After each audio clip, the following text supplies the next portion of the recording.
Olha, gente, eu vou partilhar aqui a tela.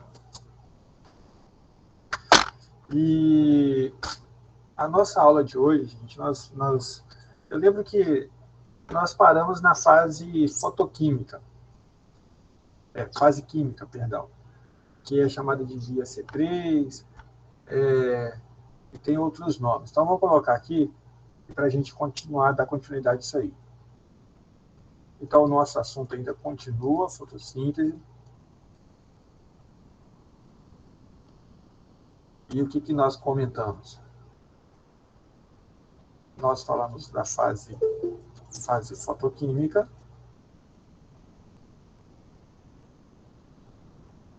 Eu acho que alguém chegou aí na sala. Deixa eu ver aqui se alguém chegou aqui. Não.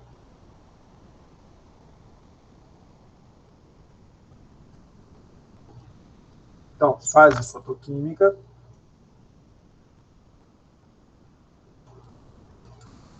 E conversamos a respeito da fase química.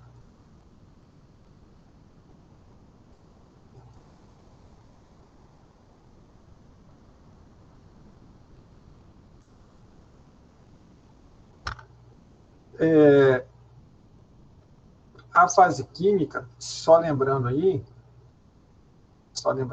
essa fase química também é chamada de via C3, também é chamada de fase escura. Aqui.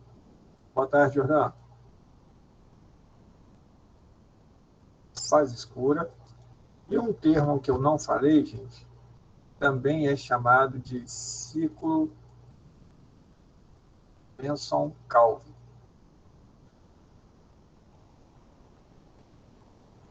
Esses foram os pesquisadores que descobriram esse ciclo.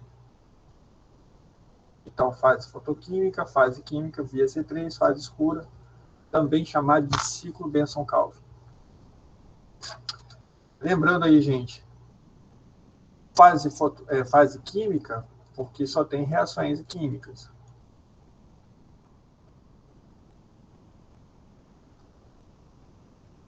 Via C3, porque o gás carbônico, quando ele é fixado, quando o gás carbônico reage, ele produz com a enzima rubisco, vou colocar aqui, ó, mais a rubisco, produz um ácido, e esse ácido é um ácido de 3 carbonos.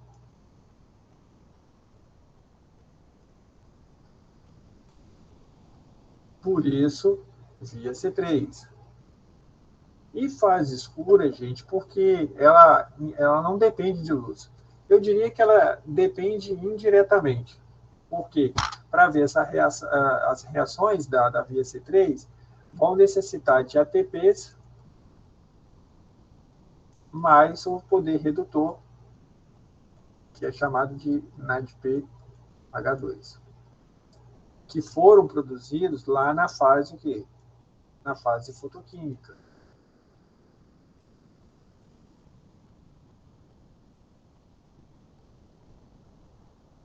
Beleza, gente? Então, esses dois estão necessários à via C3 e eles foram produzidos a partir da luz. Por isso que, apesar dessa fase ser uma fase somente de reações químicas, e por isso um termo aqui, fase escura, tem uma certa independência da luz de uma forma indireta, né? Mas aí, gente, o ponto principal, aqui eu escrevi errado, é rubisco, é que na via C3, seja como você queira, fase química, fase escura, ciclo de Benson-Calvin, eu disse o seguinte, que a rubisco, ela tem duas funções. Ela tem uma função oxigenase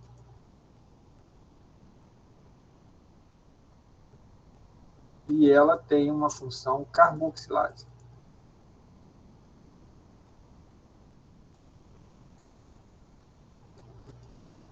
Então, quando tem CO2 disponível, é lógico que vai funcionar a rubisco com a sua função carboxilase.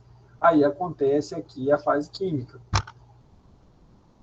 Agora, hoje, gente, hoje eu quero explicar como e em que circunstância que a rubisco vai exercer a sua função oxigenase. Então, para isso, eu vou colocar aqui algumas condições para vocês. Aí eu vou abrir a tela aqui, uma nova tela, quem quiser faça print aí, ou feche aí suas anotações.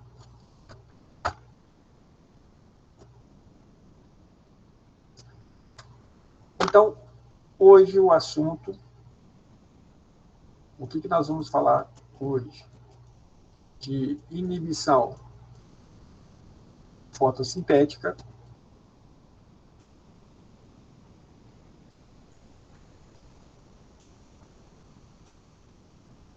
e a partir dessa inibição fotossintética, eu vou explicar a via C2, que é chamada de fotorrespiração,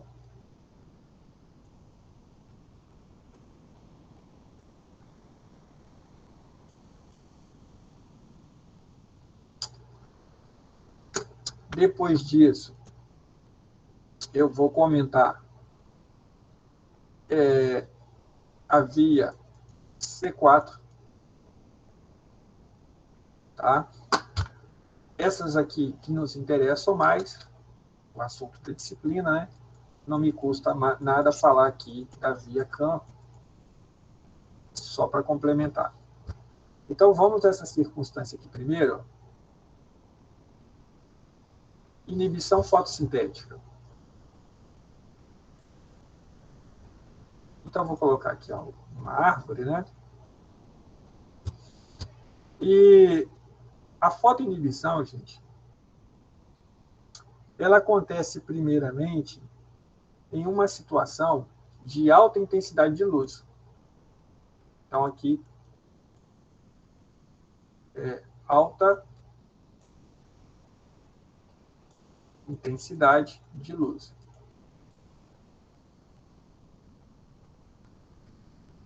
Ou intensidade luminosa. E por que isso, gente?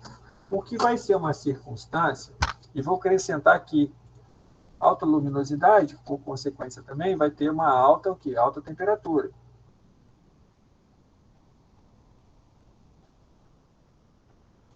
E também uma circunstância de alta temperatura. Esse vai ser um momento crítico, por quê? Porque a árvore ela vai perder muita água, gente, sob forma de vapor. Ela vai perder água sob forma de vapor. É um assunto que a gente ainda vai tratar, mas aqui eu vou desenhar aqui, ó. Isso aqui é o xilema.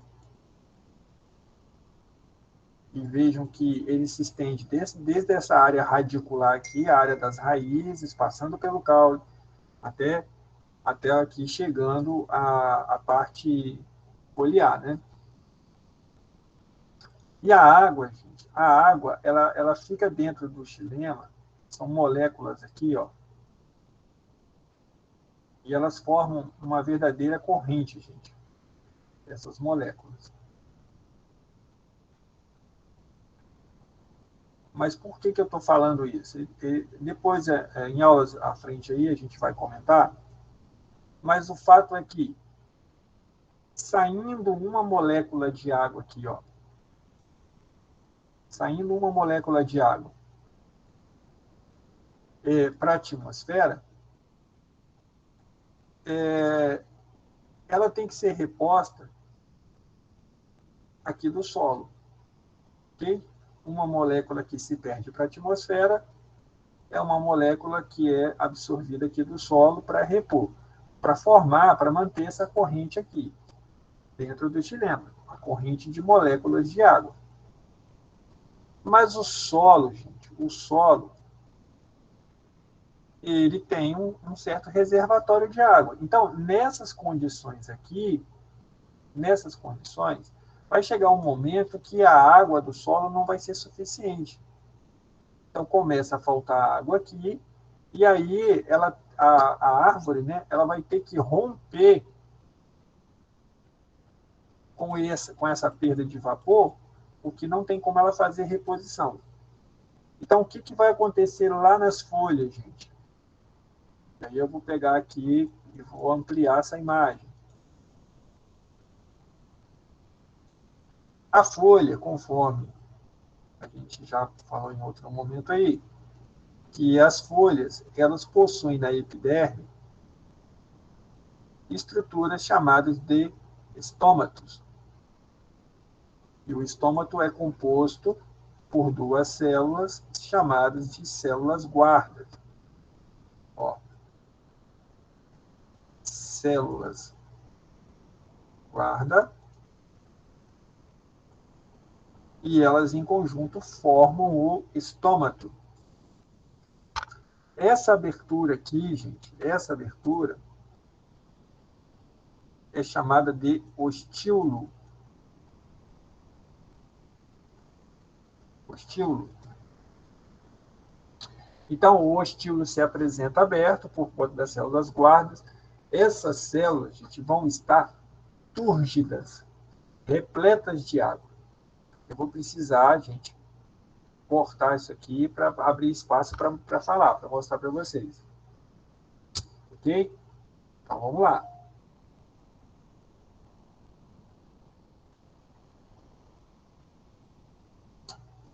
Então, as células guardas, elas são assim, ó. Tipo caroço de feijão.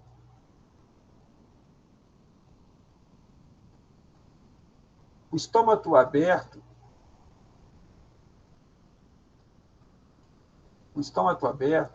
é que tem essas células guardas aqui repletas de água. Repletas de água. Isso funciona, gente. Eu não sei se a comparativa aqui vai dar para entender isso. Não tem aquelas bexigas, aquelas bolas de aniversário, só que elas são compridas para fazer cachorro, os caras vão lá, enche ela, ela fica curvada. Eu quero dizer o seguinte, quando essas células aqui, células guardas, estão repletas de água, a água exerce força sobre as paredes.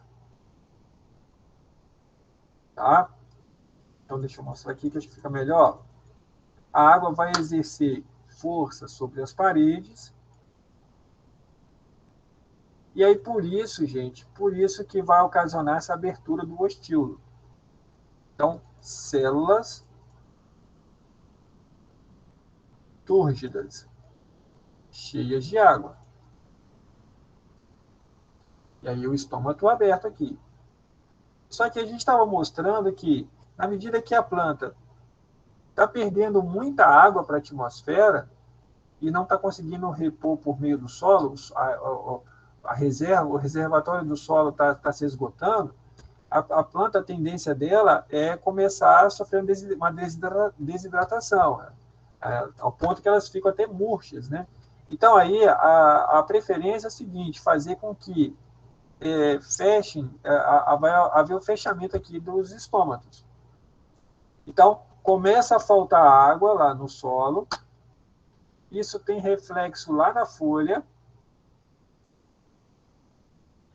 e aí, gente, os estômatos sofrem uma desidratação. Então, a água, eles saem, tem uma perda de água, as células guardas, e com essa perda de água, gente, o que isso resulta? Então, elas deixam de estar túrgidas, e essas células, elas desidratadas, elas acabam fechando o ostíolo, que é essa abertura aqui. Então, aí, o estômago vai ficar fechado. Ok, gente?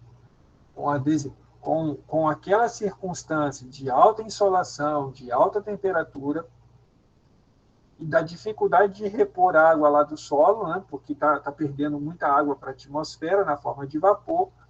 Esse reflexo da falta de água se estende até as folhas, especificamente aqui nos estômatos, que sofrem desidratação, e aí os estômatos se fecham. Esse é um ponto, estômago fechado. Então, vou ter que abrir espaço aqui para continuar essa história.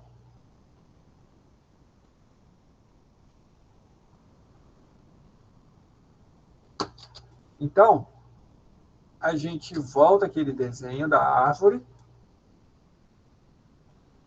com a copa aqui, com as folhas,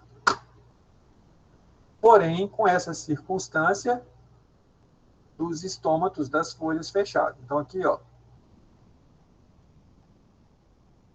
né, as folhas com estômago fechado.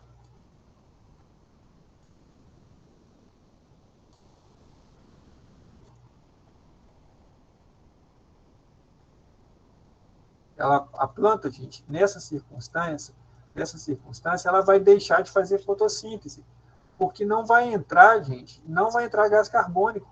Se o estômago está fechado, não entra gás carbônico. E o processo que aconteceu aqui dentro da parte foliar produziu oxigênio. Então, vejam só, nem o oxigênio consegue sair e nem o gás carbônico consegue entrar. O problema, gente, o problema está aqui, ó, nessa concentração aqui de oxigênio. Então, a próxima tela que eu preciso aqui colocar para vocês é quais são os danos, os possíveis danos que esse oxigênio podem causar em toda essa área foliar. Então, gente, eu preciso aqui, né, fechar essa parte aqui para mostrar. Com a inibição fotossintética, há uma grande concentração de oxigênio aqui na parte foliar, e aí a gente vai ver os problemas. Quais os possíveis problemas aí para a árvore?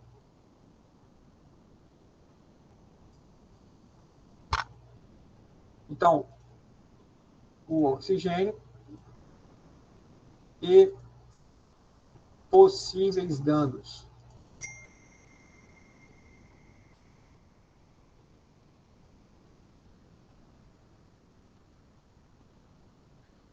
O primeiro, gente, eu vou enumerar aqui, seria a oxidação, gente. Eu vou colocar aqui, ó. Oxidação da rubisco.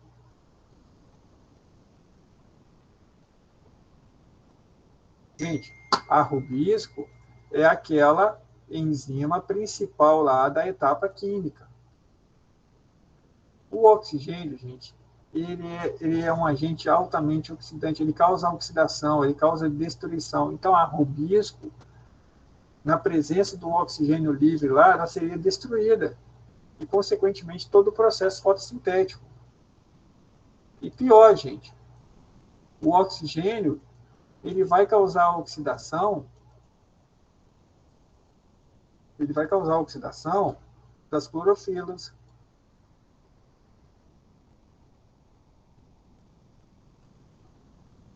Ele vai causar também oxidação dos lipídios membranários.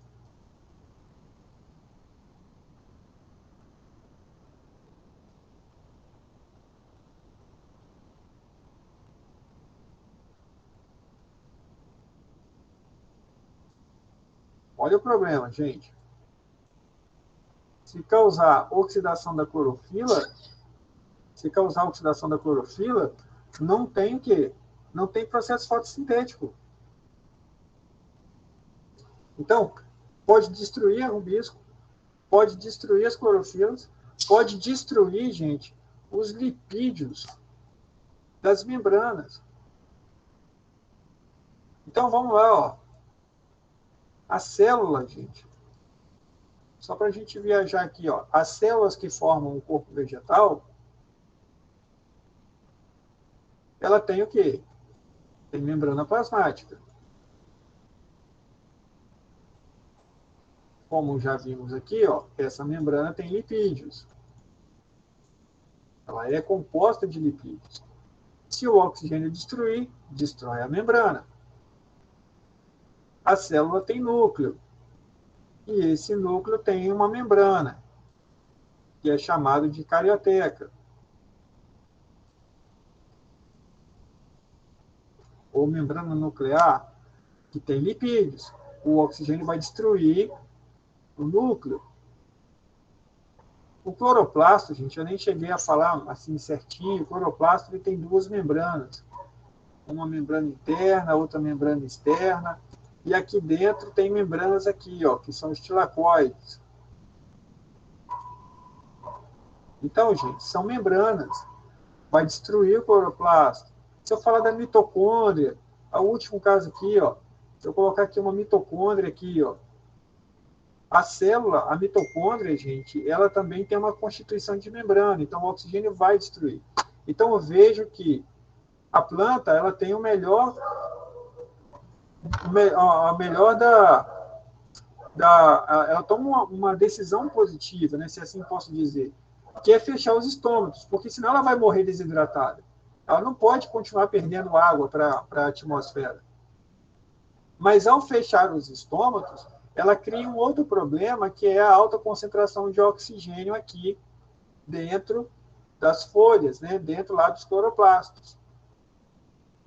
E aí, gente, como é que ela vai resolver, gente, para evitar esses possíveis danos? Aí a gente vai gerar uma nova telinha aqui para mostrar a solução criada, né? Que as plantas adotaram aí para resolver, para não ter esse tipo de problemas aqui. Todo mundo comigo aí, galera? Deixa eu voltar na sala lá. Tudo certo aí? Beleza? Acompanhando? É porque, né, à tardezinha, de repente o pessoal dá um sono, aquela coisa toda. Tá, vamos lá.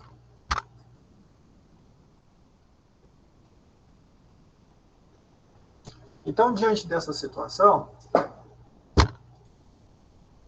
surge o ciclo C2, também chamado de fotorrespiração.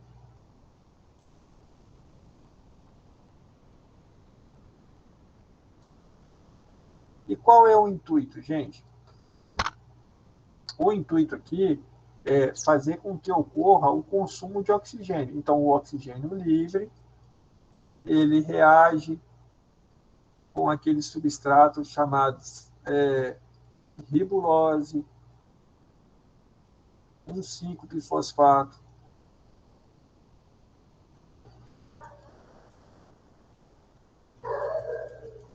mediado por uma enzima, no caso aí a rubisco, só que funcionando, gente, nessa circunstância, a rubisco oxigenase.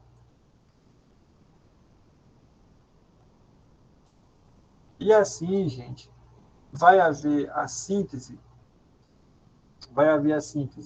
de um ácido, que é o PGA, parecido lá, é igual o da fase química, né? Ácido fosfoglicérico, e esse ácido ele tem 3 carbonos, só que além disso, gente, é produzido um outro ácido, e esse ácido é chamado fosfoglicérico. E ele tem aqui essa abreviação aqui, ó. É um ácido fosfoglicérico. E esse ácido, gente, ele contém 2 carbonos. Por isso, gente, que é chamado ciclo C2. Tá? Por conta da formação desse ácido aqui. Se fosse a fase química, gente, se a rubisco estivesse ligando aqui com um gás carbônico, na sua função carboxilase, ia se produzir dois ácidos desse aqui, ó, ácido fosfoglicérico. Tá? Mas como naquela circunstância da fotoinibição houve um excesso de oxigênio dentro lá da folha, né? A necessidade de consumo desse oxigênio pela rubisco acaba gerando um ácido de 2 carbonos. Então, esse ácido de 2 carbonos, gente, esse ácido de 2 carbonos, ele vai para uma outra via, chamada ciclo do glicolato e glicerato, e lá ele vai regenerar, com o tempo, ácidos de 3 carbono, esse ácido fosfoglicérico aqui. Eu vou colocar aqui rapidamente, é um resumo, tá, gente? Vou mudar a tela aqui. Então, vou mostrar só o que vai acontecer com esse ácido de 2 carbonos aqui, ó. Então, isso aqui está acontecendo no cloroplasto, especificamente lá no estroma.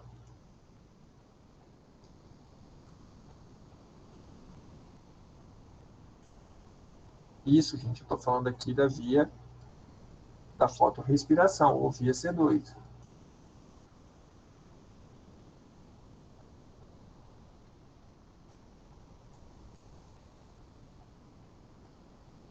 Que, em outras palavras, é o oxigênio, e esse oxigênio ele se liga a rubisco, que é a enzima, né?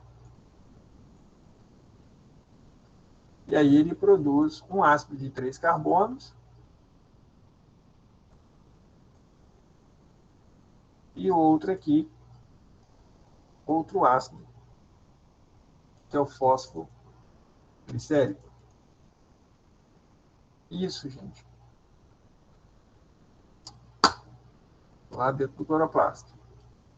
Esse ácido aqui, de 2 carbonos, o fósforo glicérico, ele vai acabar, gente, num ciclo chamado ciclo glicolato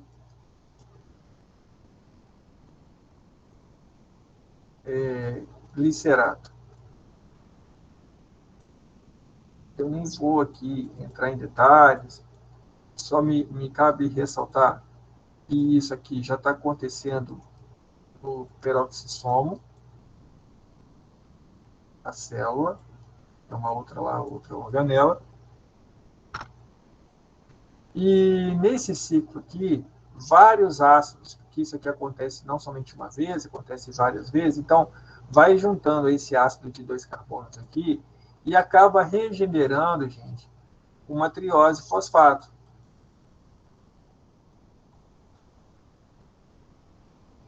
Lembrando que esse aqui, ó, esse de 3 carbonos, ele vai ser convertido em triose fosfato.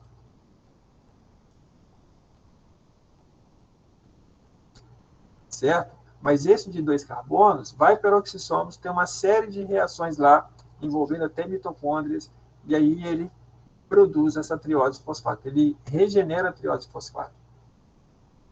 Também vai haver a produção de gás carbônico.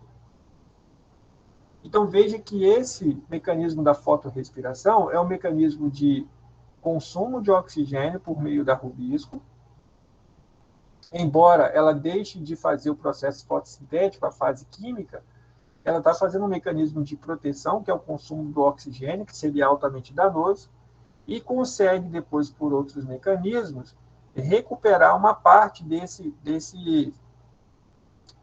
carbono, desse ácido de 2 carbonos aqui. Ele consegue produzir triose fosfato.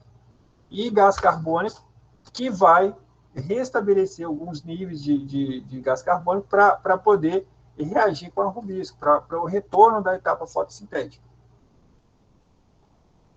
Então, a fotorrespiração, ela existe sim nas plantas de via C3, sobre essas circunstâncias de fotoinibição, né? De alta temperatura, falta de água, estômatos fechados, e aí aumenta os níveis de oxigênio, e para não causar esse dano, a planta como um todo, ao consumo de oxigênio, por meio da enzima rubisco, e produzindo ácido de 2 carbonos, daí o termo via C2. né? E que esse ácido de 2 carbonos tem lá, não é perdido de todo, né? Ele consegue regenerar a triose e fosfato, tão necessário o processo fotossintético, como produzir CO2. Essa aí, gente, e isso aqui tem um consumo de ATPs e de poder redutor, que foram produzidos lá na fase fotoquímica. Olha, gente,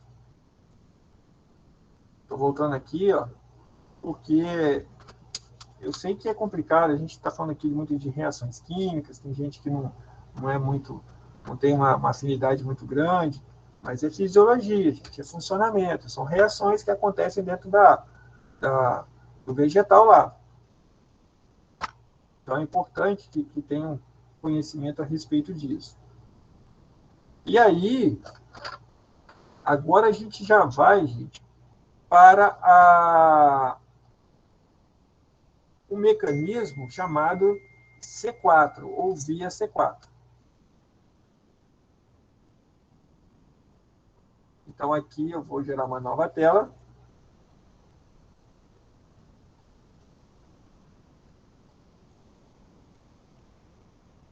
Então, aí algumas plantas lenhosas aí, elas têm a via C4, ou planta C4, né? E elas têm, gente, uma anatomia chamada anatomia Kranz.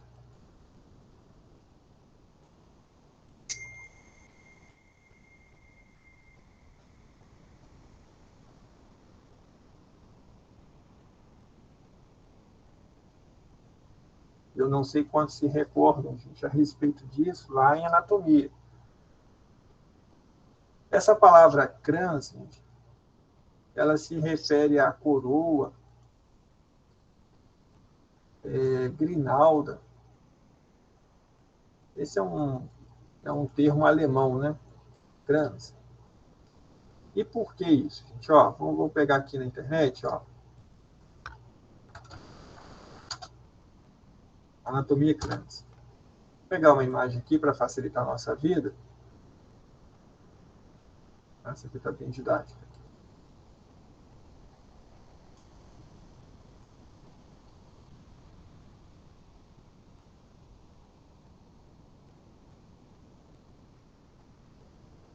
Olha, é lógico, gente, que a gente está falando aqui de folha, né?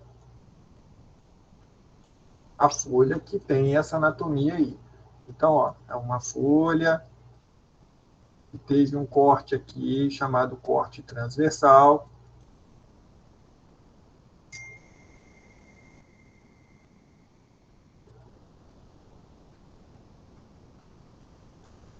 E aí a gente observa essa imagem aqui, aonde a gente verifica a presença da epiderme. Aqui embaixo, uma outra epiderme.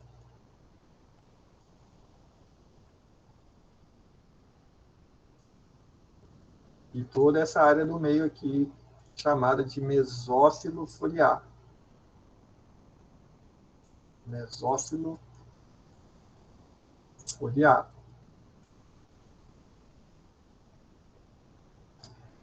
E aonde tem a anatomia crans? Gente, essas células aqui são de parênquima. Parênquima que tem cloroplastos, parênquima clorofiliano ou clorênquima. Vou colocar aqui, ó.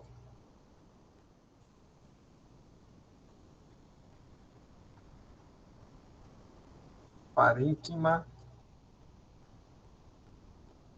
clorofiliano.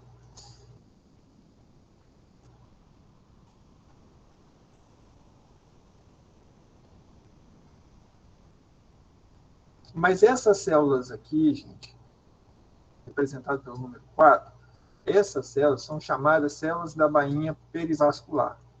Células da bainha perivascular.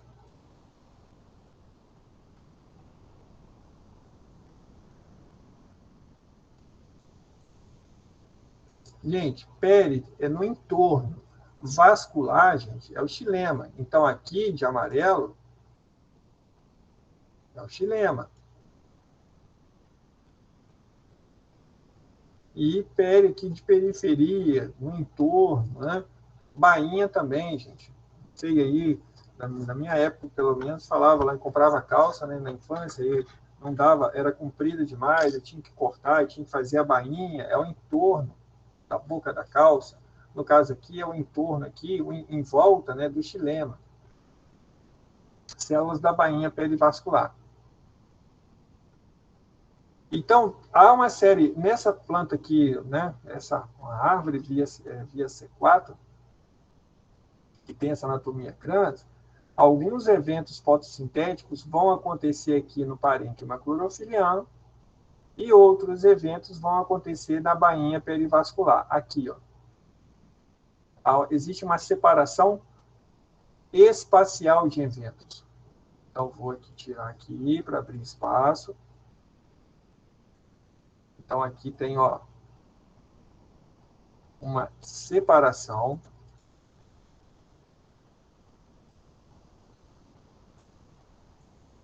espacial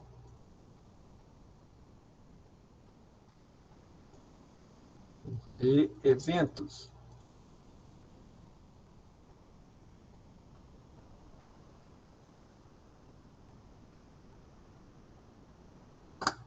Sendo que o primeiro, gente,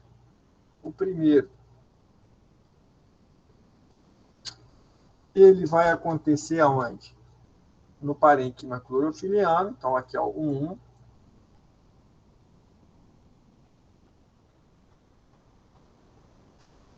E esse evento, gente, é de fixação do CO2, então vou colocar aqui, ó. Fixação do CO2.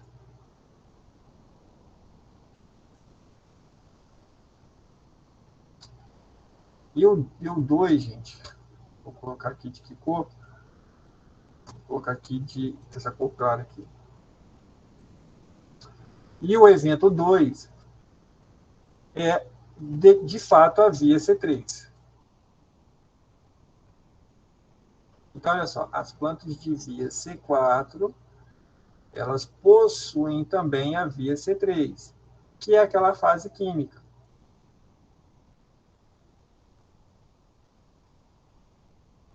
Ou fase de reações químicas, né? A fotossíntese. E aonde que vai acontecer? Aqui, ó, na bainha perivascular.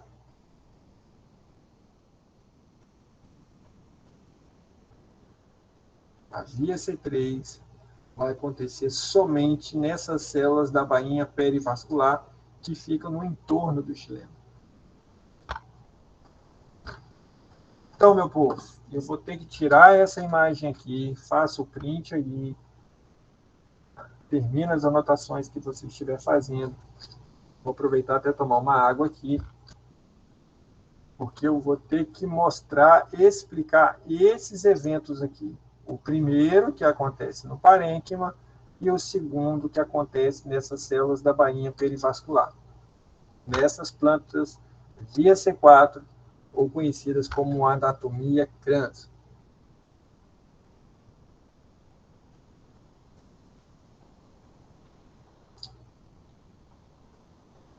Vamos lá, então?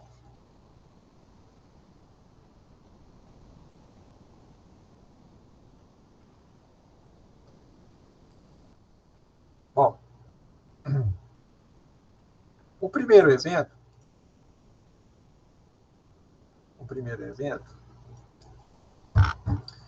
é o seguinte, lá nos estômatos, lá na folha, lá nos estômatos lá, especificamente lá no estroma, né? Então, vou colocar aqui, ó.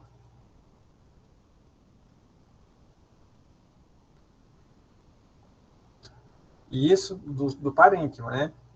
Estroma, do cloroplasto, pertencente àquelas células do parênquima.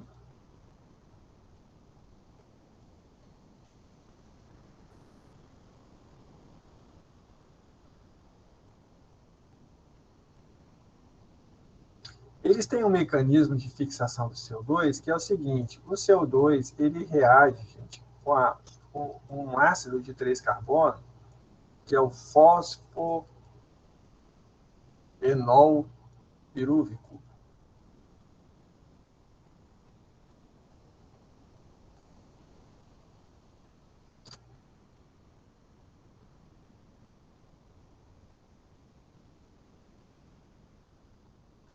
E isso, gente, mediado por uma enzima chamada PEP, carboxilase.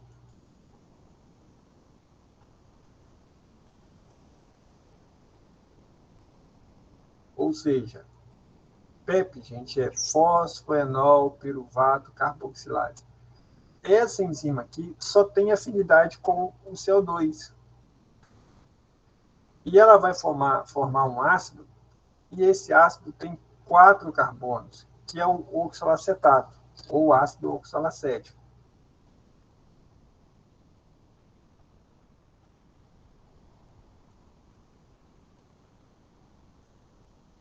Ih, não deu para colocar aqui, ó. Oxalacetato, que é um ácido de 4 carbonos. Por isso, gente, por isso que é chamada planta via C4. Porque é uma planta via C4, porque ela tem um mecanismo de fixação do CO2, reagindo por meio de uma enzima específica, a PEP carboxilase, que tem como primeiro produto um ácido de 4 carbonos. Aí esse ácido de 4 carbonos, ele vai ser convertido em outro ácido chamado de malato, em outros vegetais também pode ser o aspartato.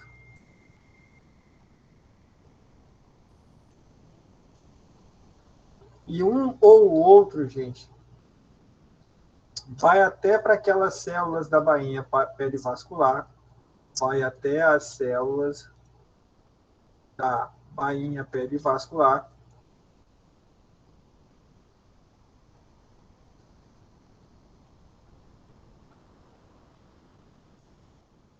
e nessas células, gente, eles vão sofrer uma descarboxilação. Então, vou colocar aqui de azul, ó. Vão sofrer uma descarboxilação.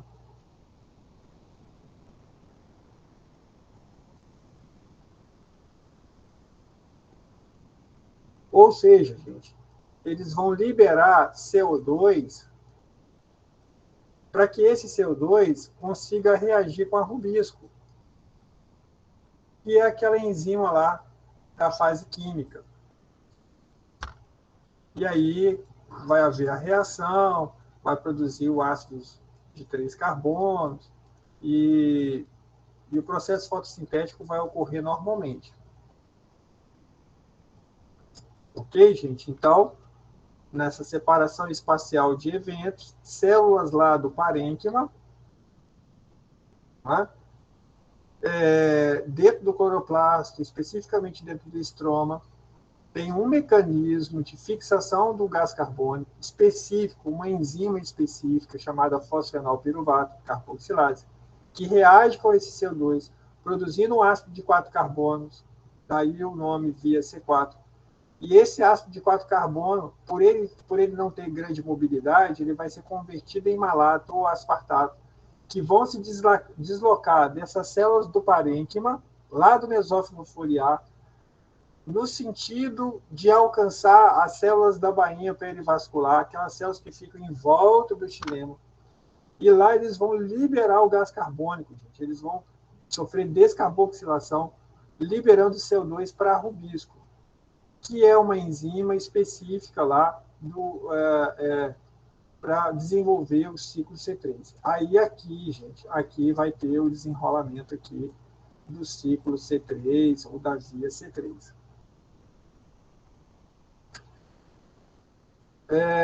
Quem sobreviveu aí, gente? Quem sobreviveu aí? Vamos aí, professor. Aí, valeu, Alessandro. Valeu, Raquel. Então, o que se observa, gente, é que essas plantas que têm essa anatomia aqui, né, a via C4, elas são capazes de ter uma atividade fotossintética muito mais acelerada, tá? Porque ela tem um mecanismo de concentração de CO2 aqui na rubisco. Lembrando que a rubisco ela tem aquela função oxigenase. E se ela se ligar com o oxigênio, ela diminui a atividade fotossintética. Então, a via C4 tem um mecanismo específico para concentrar CO2 na rubisco. E aí, eu vou só comentar aqui de último caso aqui, gente. Só para não deixar, aproveitando o assunto, vou abrir uma nova tela, que é a via CAM. E CAM, gente, é metabolismo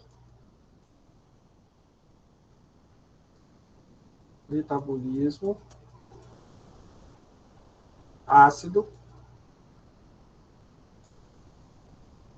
das crassuláceas. Olha, gente, isso porque foi encontrado esse mecanismo, primeiramente nas crassuláceas, que são plantas carnosas, por isso que essa aqui não é uma via que acontece nas plantas lenhosas, né? Então, aqui tem orquidácea, família das orquídeas, família das bromélias, famílias, deixa eu ver aqui, agaváceas, enfim. Tem outras famílias que, né? Mas é só para mostrar a adaptação das plantas. E as plantas CAM, elas possuem, não anatomia crans, elas possuem, que é uma separação espacial. Aqui não. Elas têm uma separação, e essa separação é temporal. É uma separação de tempo. Estou fechando, tá, gente? Então, durante o dia, durante a noite. Então, gente, é uma adaptação a regiões áridas, né? Ou regiões desérticas. E vamos colocar aqui regiões desérticas, tem uma grande amplitude térmica, né? Durante o dia é muito quente, durante a noite é muito frio. Então, durante o período noturno, gente, ocorre a abertura dos estômatos. Vou colocar aqui, ó, estômatos abertos.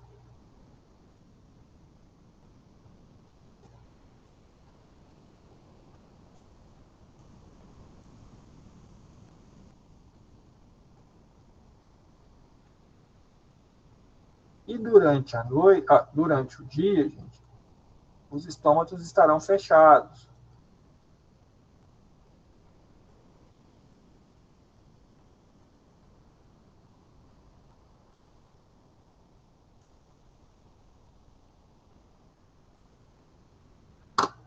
Então, vejam só.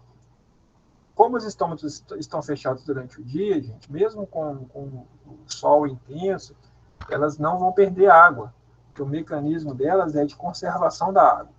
Então, elas não perdem água, mas como é que elas conseguem capturar o gás carbônico? Fazem isso durante a noite. Então, ó, o CO2 ele vai reagir com aquela enzima específica, que é a PEP carboxilase,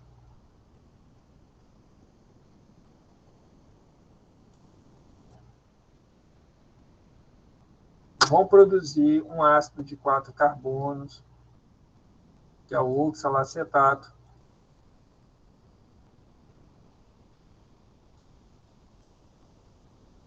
Esse oxalacetato vai ser convertido, tudo quase parecido, gente, ó, vai ser convertido em malato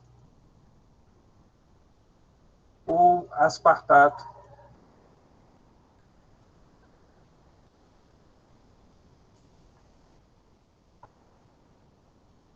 E esses ácidos aqui serão armazenados aonde? No vacúolo.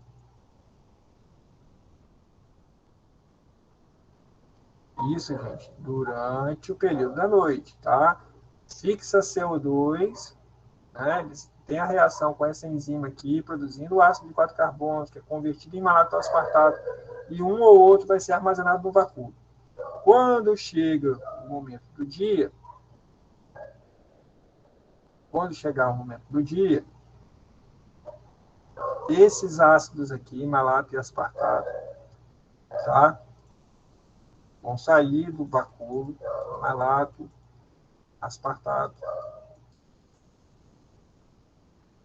vão sair do vacúolo e vão sofrer aquele processo chamado de descarboxilação.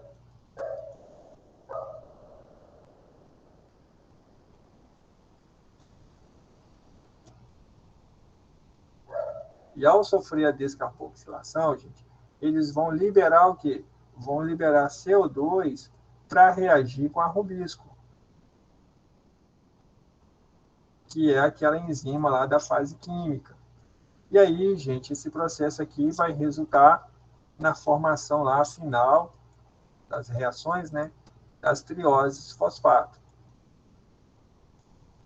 que eu comentei a respeito da aula passada. Então, as plantas CAN, elas não têm anatomia crans da via C4, que é separação espacial. As plantas CAN, elas têm a chamada de separação temporal. Alguns eventos acontecem à noite e outros eventos acontecem durante o dia. Por isso, gente, que essas plantas, elas têm um crescimento muito lento. Eu diria assim, numa escala, né? Plantas CAN, com um metabolismo muito lento, um processo fotossintético limitado por essa situação aqui de separação temporal, um crescimento muito lento. Depois as árvores, né, na sua grande maioria lá fazendo via C3, mas a via C3 tem aquele problema da fotoinibição, e aí vai fazer a fotorrespiração. E depois tem as plantas C4 que têm um crescimento muito acelerado, porque elas têm um mecanismo de concentração de CO2 lá naquela anatomia crans, né? Lá na bainha perivascular, para que o processo fotossintético aconteça no seu máximo. E tudo isso vai ter reflexos na produtividade da árvore, né, em si. Fecho aqui, volto na sala, interrompo a gravação aqui.